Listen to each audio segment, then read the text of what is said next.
contrapartidă cu abuzul narcisic și abuzul psihopatului, avem abuzul borderline. Cum spuneam, relație toxică, abuz psihoemoțional.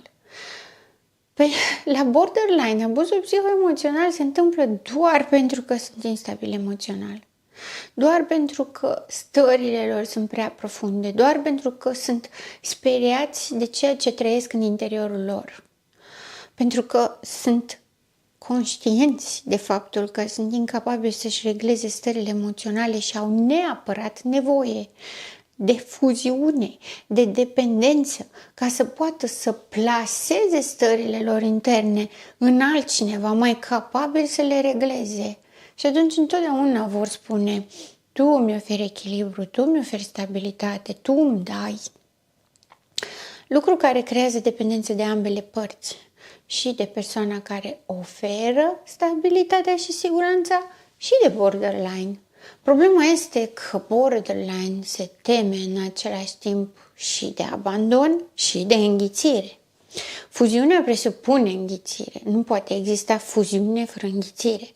Când două entități fuzionează, niciuna nu mai există individual.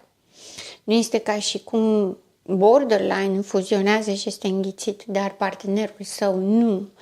Ci dimpotrivă, fuziunea este de ambele părți și ambii trăiesc disfuncția și frustrarea. Frustrarea de a nu putea fi tu, de a prelua tot timpul de la celălalt toate emoțiile, toate suferințele, toate nemulțumirile, pentru că borderline-ul este caracterizat de suferință. Caută suferința, o susține.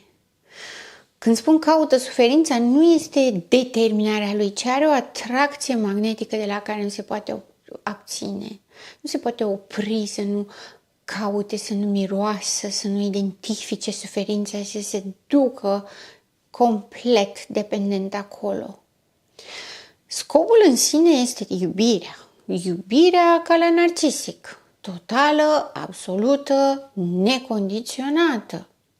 Și problema este că devine persecutor. După ce a primit iubirea, după ce a jucat rolul partenerului sau partenerei perfecte, după aceea începe capriciozitatea și nemulțumirea eternă.